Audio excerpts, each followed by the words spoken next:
For as much as there are SUVs in this world, we have one more that you should get really excited about, and it's coming from a brand we talk about a lot, Genesis. Yeah, so might not have expected this a couple years ago from Genesis, but we break it down in this video.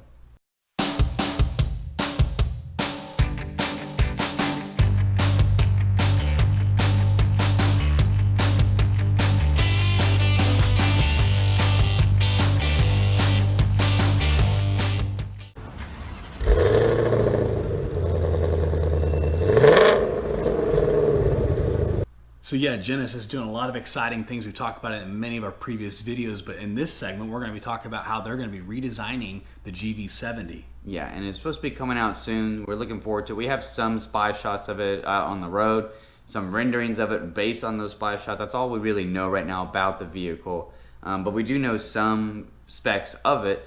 It's expected to have a 2.5 liter turbo 4-cylinder that produces just over 300 horsepower. And then an even higher trim or higher option for the engine is supposed to be a 3.5 liter V6 twin turbo, which cranks out about 380 horsepower. Boom! Which is what expected of the vehicle. You know, most of the things we've been reviewing recently, all these expected stuff of it have come true. So yeah, it'd be surprising if what's expected of this vehicle doesn't come true. But speaking of expected, you're supposed to be able to get it in rear wheel or all-wheel drive, which I would expect out of a luxury brand SUV is that you can get an all-wheel drive version of it.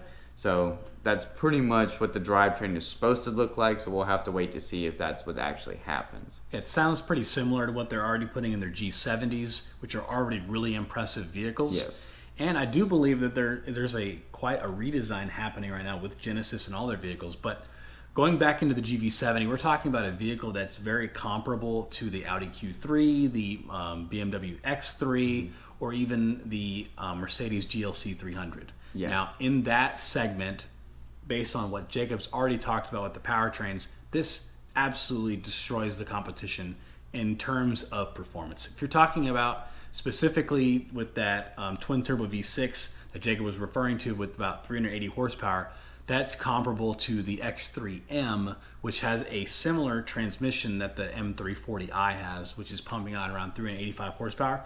But the issue there is that vehicle's already pushing around 80 grand at MSRP. So that's a really steep price. We still have yet to get some numbers on where this GV70 will sit with that powertrain, but we're already assuming that it's going to undercut the hell out of it, just because a lot of these Asian car manufacturers, I mean, if you look at Lexus and even Acura, they undercut the competition when it comes to just their luxury SUVs in their segment. Yeah. But I highly am expecting a lot out of Genesis, making this around probably high 60s at the most. Yeah, for the top tier one, I can see this as like a very, when you compare it to the $80,000, a more affordable luxury SUV, maybe like in the 50s or maybe even high 40s for like the lowest version, but you're still getting nice stuff. Genesis has separated itself off from Hyundai that we've talked about in previous episodes. Yeah.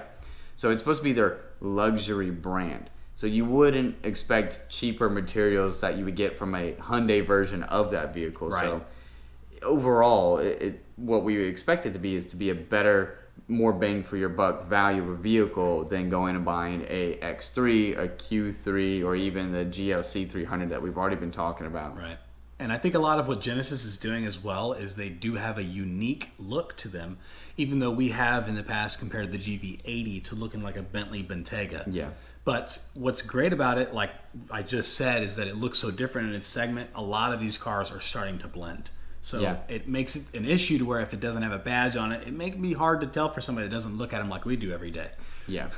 but so the Genesis making a lot of strides, whether it's in their sedans or even their SUVs right now. Yeah, I mean, when Genesis first started out, it really wasn't too impressive. But when we get into the second and third generation of these models, they are looking, like Josh said, Bentley level. Even some of these are compared. You could even look like those Mercedes and BMW competition that it's trying to go after.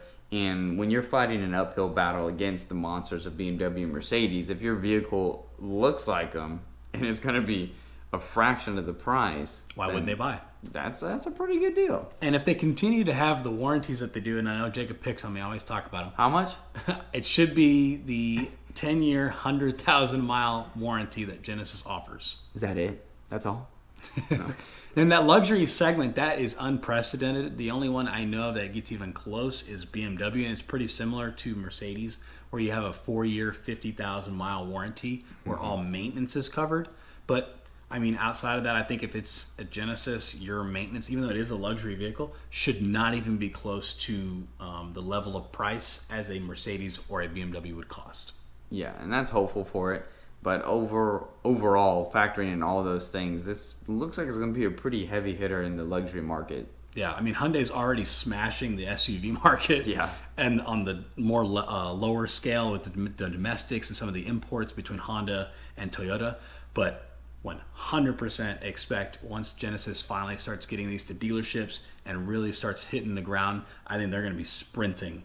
Yeah, and I know even with the G70 getting revised here pretty soon, but this GV70, I have one of my Genesis clients is already talking about doing highlight pieces and talking about it now in some of their marketing campaigns.